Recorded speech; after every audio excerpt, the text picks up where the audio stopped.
The what to do is useful, but most of the people we work with, for example, they already know what to do. What they need is more help on the execution of the how to most effectively do the what they know to do. Do you need 12,000 square feet of space, or would 6,000 square feet of space be enough because you have a lot of your staff working distributed remotely, right? Be smart about that. What are the other options that you have? Negotiate. They won't give you this stuff, especially on a renewal. On a renewal, I've seen this more than on a new space. On a renewal, they will hammer you. On a renewal, they'll say that this is what the offer is, and it'll be a horrible renewal offer. And they'll do it with a smile. On the renewal, make sure especially, but on both sides as well. Maui Mastermind presents the Business Coach Podcast, answering your questions and providing real actionable insights for building a better, stronger, more profitable business without sacrificing your time, life, or freedom anymore.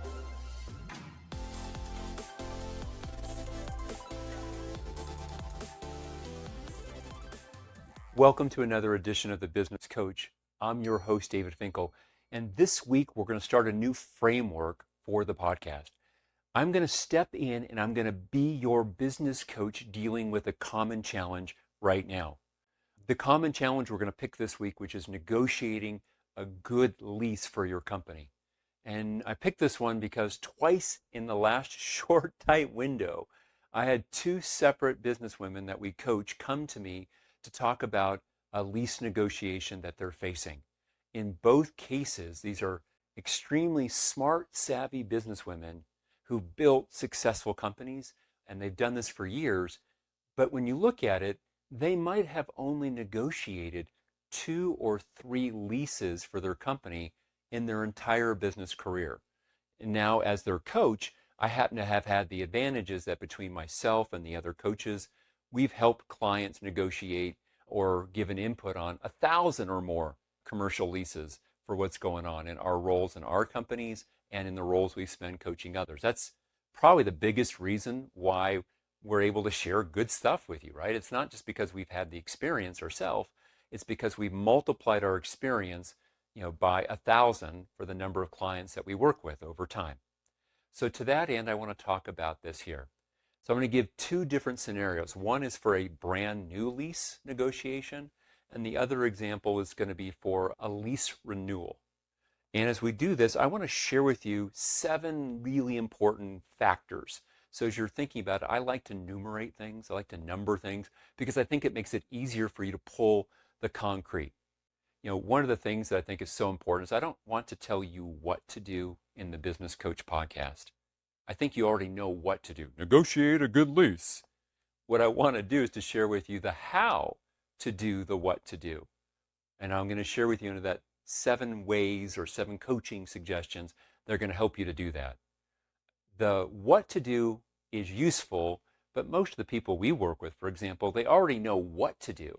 What they need is more help on the execution of the how to most effectively do the what they know to do. It's the how that matters more. So the first example I'm going to share with you here is going to be on a lease renewal. So we're starting off with a lease renewal. It's a case that's probably more common. Assuming you're like most of our coaching clients, you currently run a successful business. The business has got anywhere from $1 million to maybe as much as $50 million in revenue or more, and it's profitable. It works. But either it's not currently scaling as fast as you want it, or it's growing fast and you're afraid you're going to outgrow your ability to keep pace with that, or right now you're working yourself to death. You built a job, you haven't really built a business. With that said, you probably have, if a physical location is something you need, and many of our clients don't, but probably the majority have physical locations, an office or multiple offices, then a lease renewal, you probably already have leases in place, but the lease renewal is something that likely is going to come up. And so I'm going to give the example, and I'm going to change the details to protect the confidentiality of our client. But we're going to call this woman Tina, just so we can use a name. Tina is not her name, and I'll change a few of the identifiers, but the core of it is in fact what was going on. So Tina had been in this property for 10 years, and the property sold hands, and she was coming up to just a little bit under a year left in her lease when the new owners came to her and she went to them. They said, let's negotiate your renewal right now. And what she ultimately ended up with was a renewal at a 27% hike to the rent. Now, I can already see some of you going, ouch, that's a big rent increase with that part. Was she really getting that good of a deal before? That's something that's a warning sign, right? We'll put a flag by that. And in Tina's situation, again, she had not been involved in a renewal. She had been in one location for the history of her company. She had built a thriving business, but she had never done this before, so she didn't know some of the things to ask that you're going to learn about today, right? The benefit of good coaching is we can give you the bottom line nuggets from what took us years to learn or to observe and learn from clients and our own companies.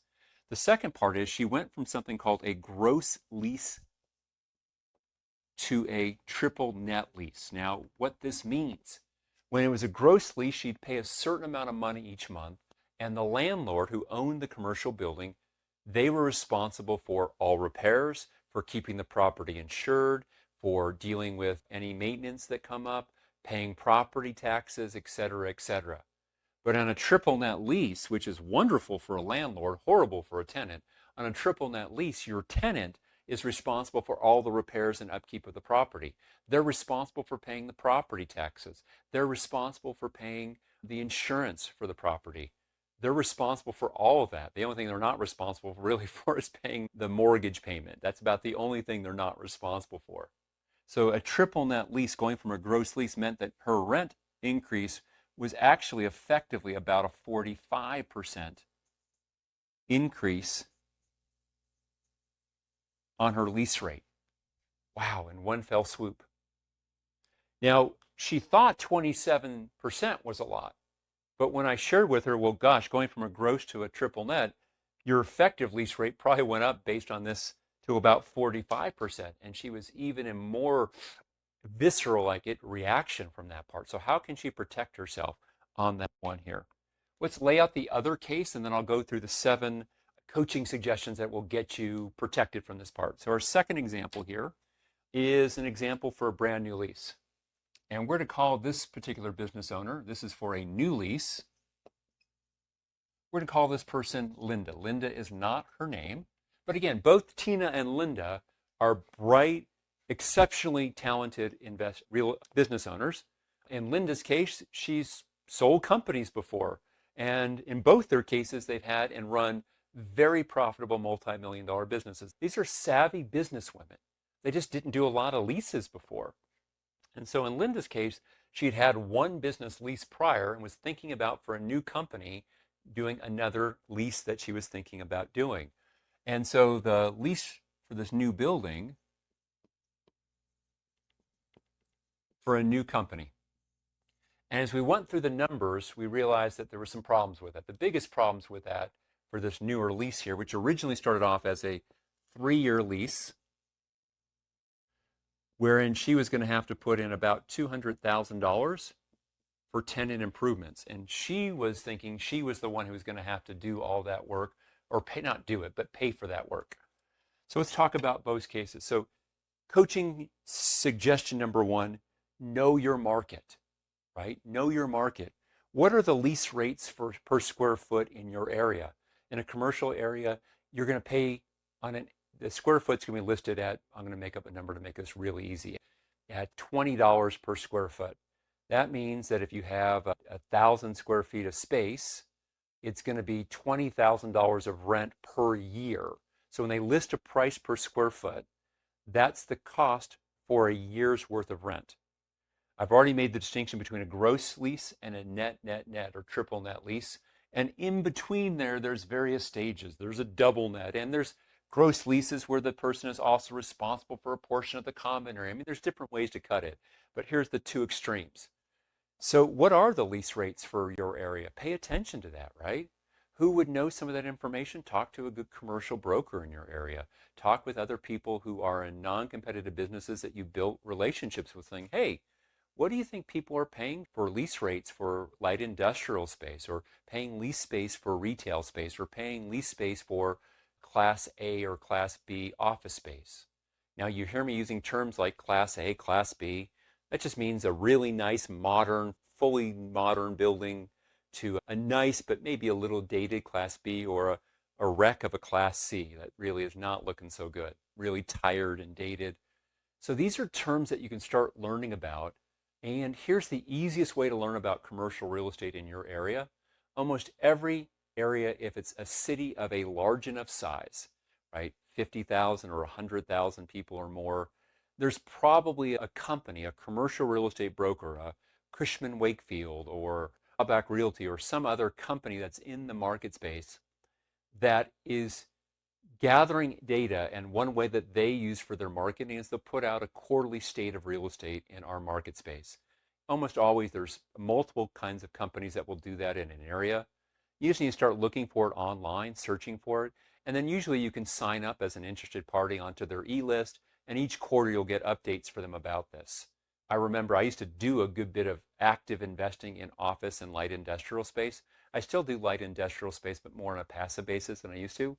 And so some of the cities that I was involved in, I would actually get on certain brokerage lists where these brokerage companies would send me on a quarterly basis the state of the real estate market. It would tell me what the average leasing space was. It would tell me what the average vacancy space was. They made the distinction in these reports between actual vacancy and what's called shadow occupancy rate. The shadow rate is including all the subleases that are going on or available in the market, which is almost always going to be making that number of actual vacancy rate higher than it would be if you just look at the technical vacancy rate in an area. They would also have things in there about what the average lease rates were. And they would talk and break it down between Class A, Class B, and Class C. They would talk about different types of commercial real estate in a market space, warehouse space, light industrial space, heavy manufacturing space, office space, etc., hospitality, storage. And when I started getting this information, it was very easy to get a better sense for an area. Another way that you as a business owner, when you know that you're getting close to needing a lease within a couple of years, you could start looking at properties that are available to rent early enough along, and you'll see what the market is offering to you in a point in time where you're still not actively doing that, which brings me to number two. The second coaching suggestion after know your market is to know and actually cultivate options. Tina here was negotiating on one property. She didn't want to have to move. Why? Because it would be a hassle. Everything was all set up. She'd been in here for over 10 years. She didn't want to move. And because of that, in a one-to-one conversation, your landlord has the advantage. But if she had cultivated other properties that she was negotiating on that could in fact serve her business to woo her over to some other properties, you would have a better bet that she would have got a much better deal on her lease renewal. All right, so have options. Number three, start early. Good news is Tina did start this conversation with her landlord about a year in advance of the renewal, but she didn't build options and she didn't know enough about the marketplace. Other things in the marketplace you want to be aware of. What are the common landlord concessions that they're making? What's the typical amount of tenant improvement allowances that they're giving to a new tenant? It's very common in an area, especially when there's more supply than demand, for a landlord to say, hey, you're going to come in and you're going to spend, I'll make up a number here, $400,000 per year in rent. As long as we get a long enough lease, 5 years, 7 years, 10 years, I'll go ahead and pay for 100,000, 200,000 or more of tenant improvements to make the space just how you want it for when you move in. It's called a tenant improvement. And the landlord, as someone who's been a landlord, I'm willing to do that if I get a good enough lease over a long enough period that it's a good investment on my part to get you in the property as a tenant. Other types of concessions from a landlord might be, rent abatements or rent holidays, a period of time. Like one of our clients negotiated 6 months of no rent payments, which is going to save him about $250,000 in rent for his business for his third facility that he's going to be leasing. Right? That's an example of a rent holiday in some respects. So again, why would a landlord do that? Because if you're signing a 10-year lease or a 5-year lease, giving you 3 months or 6 months or 12 months of free rent, if it's a hard to lease space and once you're in there, it's difficult for you to move, that's probably a good investment for them. Now, they won't always do that, and they will never voluntarily do that. That's something you're going to have to ask for. Well, Tina didn't even know to ask for that. Linda didn't even know to ask for that. So you need to know what is the market doing and what are the things you should at least consider and be asked for. And you must have options. You must have competition for that. Third, start early. A year in advance is good. A year and a half to 2 years would be better, especially if you don't know the market well, right? The more time you have within reason, it's easier for you to get to know the market and then start negotiating in earnest on these other properties. You don't have to sign the lease that commits you to start paying where there's an overlap of paying for an empty space. You can sign the lease today for something in 6 or 12 months in the future, assuming the landlord's willing to do that. That's all negotiable. Number four, speaking of negotiable, you have to negotiate. The landlord will not volunteer any of this. So let me give you a few more tips to negotiate a better lease. So as a landlord, if I have an empty space, when I go to lease that, I'm often going to have to pay a broker's commission, a leasing commission, and I need to be prepared to do that as a landlord in most cases. So if I had a 10,000 square foot space and the annual rent was $50,000 for the space, and a broker for a tenant brought me a tenant for 5 years for that space, I'm going to end up having to pay for them, which means I'm already emotionally prepared to cut them $250,000 check. Probably that's wrong. Excuse me. For 3% of that $250,000, I'm already prepared to do. Sorry, I misspoke there for a moment. Boy, some of you are thinking, I'm in the wrong business. I should be leasing. So I can't do that math off the top of my head. But what I can say is that's, maybe what's like a 20, 30, I don't know the commission for that, but it's in the tens of thousands of dollars. You can do your own math for that. 3% of that $50,000 times 5 years, and you'll pay that as a landlord up front. So for example, as a landlord, if I have somebody coming in there, and I'll make my numbers really easy, and the 5 years is going to give me $1 million worth of rent, I've already agreed that I'll be willing to give them a $30,000 leasing commission in my head. So if I'm talking to the landlord directly, they don't have to pay that leasing commission.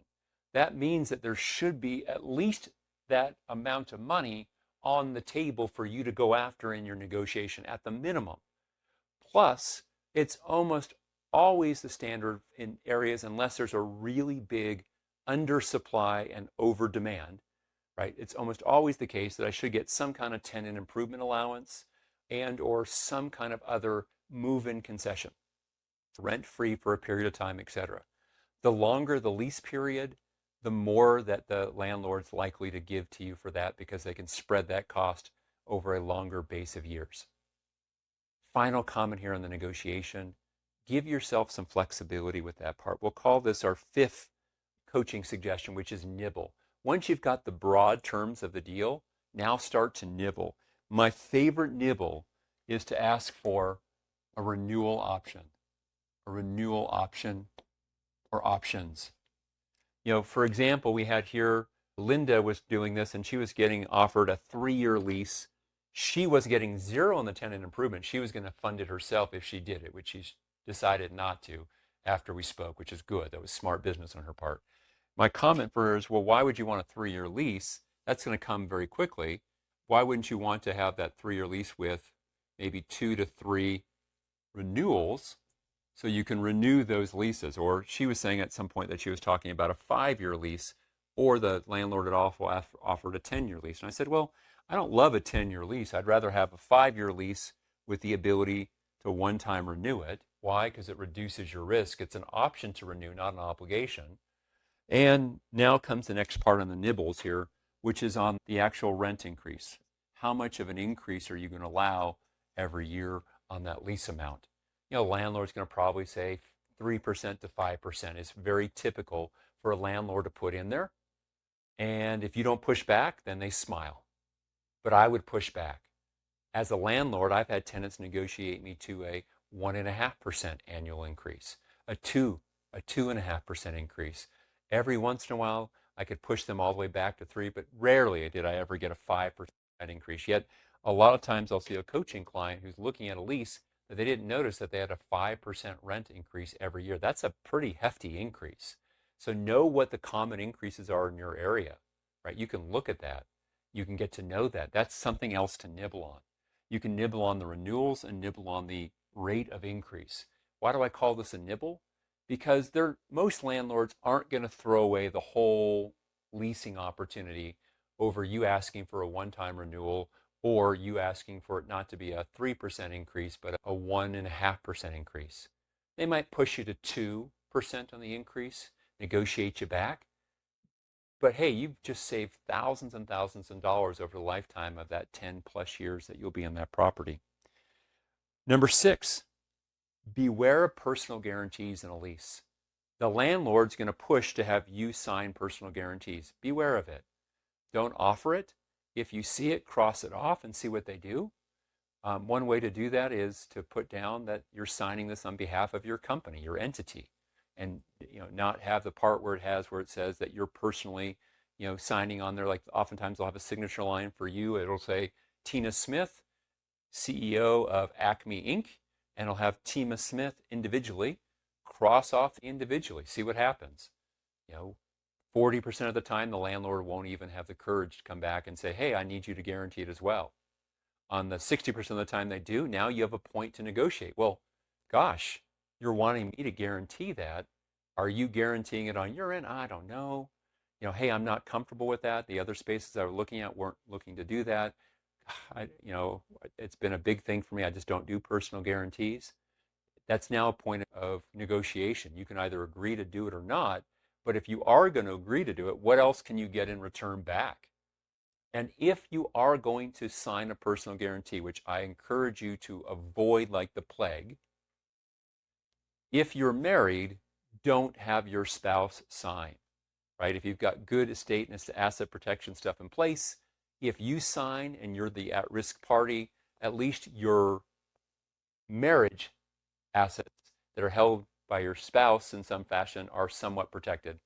But in general, be careful. Personal guarantees, they're easy to give.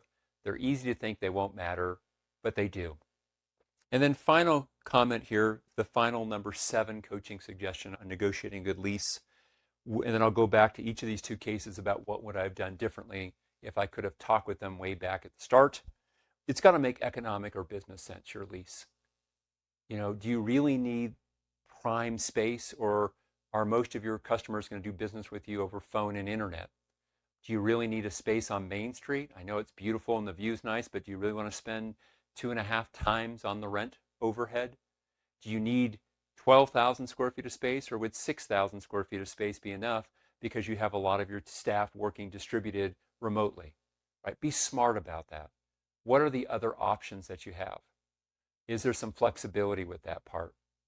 And in terms of economic or business sense, if you're going to be in your space for 10 years or longer, please do your best to find a space you can actually purchase and own.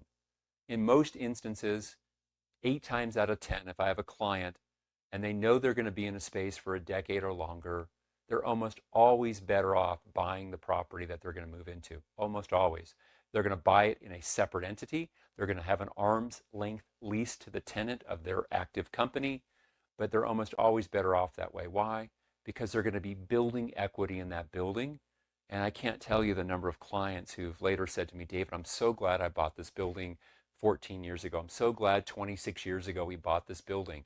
And they've made millions of dollars on the building outside of their company, and they've built a multi-million-dollar enterprise in the business itself. It's a great way of building assets outside your business, building your net worth outside your business. Assuming you're a good tenant risk, that's probably worth doing. So with Tina, the coaching I gave her was, look, you're going to need to go back and renegotiate with your landlord. It's a tough renegotiation to have because your landlord's holding many of the cards. But the good thing that was going on there is that the landlord did not have a personal guarantee from Tina. So if Tina did default, the company was on the hook, not her. And so Tina's business could easily have, worst case, been closed for her to reopen a business under a different trade name afterwards. So that gave her some leverage, and she's currently in negotiations with her landlord to have a reasonable lease being signed, or to have her step out of the lease and go to a different space. That's what she's working on now. In terms of Linda's example, what she just felt for her is realized that she didn't need this particular property. She needed to find options. She needed to look at least another 3 viable candidates for her company to lease, negotiate on all of those, and then she could come back to this space and say, look, this is what I've got. I've got these other options here. If I come back to you, this is the minimum of what I need, or I will go with one of these other spaces. So that was the coaching that she took from that conversation. Coming back to summarize, number one, know your market. What are leasing rates, vacancy rates, shadow occupancy rates, common concessions for landlords in an area? Know your area. I gave you some specifics about how to do that. Learn from the commercial brokers in your area. Get on their quarterly reports that they send out with that part. Talk to other business owners who lease. Ask what they think people are paying for this type or that type. It says, go out there and actually go view some properties and see what they're being offered to, right? Go out there and mystery shop. Number two, start early on this process, a couple of years in advance of your lease renewal or even needing the space. Number three, make sure that you are having options for what you have. Don't negotiate on one property, negotiate on a multiple of property. The options, the viable options, are what get you the best deal. Puts scarcity on your side. You have lots of options, so your money is scarce. You could go with any of these three spaces. If they want you, they're going to have to sweeten the deal. Number four, negotiate. They won't give you this stuff, especially on a renewal.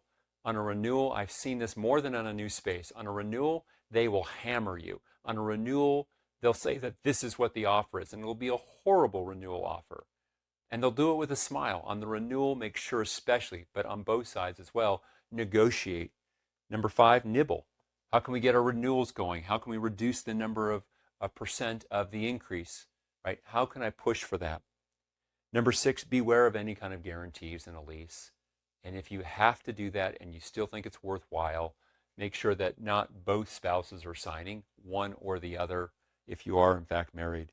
And then number seven, does it make business or economic sense for what you're doing? Do you really need that much square foot? Or if you need this much square foot, but you think that within 3 years you're going to outgrow the space, how did you make it where you have a 3-year lease with an option to renew? Or do you have a first right of refusal on space contiguous to your unit of a commercial building for other office suites in there, right? Do you have an option to rent or lease these others, or a first right of refusal to lease these others if you're going to grow? Does it make sense for you to buy versus to just lease? These are all ways to think through the economic part of the decision, the business part of the decision. So I hope that you found that useful. I know that if you are a company that is leasing or soon to be leasing or soon to be renewing a lease, that I'm hoping I gave you some new food for thought. But this is me. If you were looking at the situation, this is how I would have coached you right from the very start. Thanks for joining me in this week's edition of The Business Coach. Bye-bye.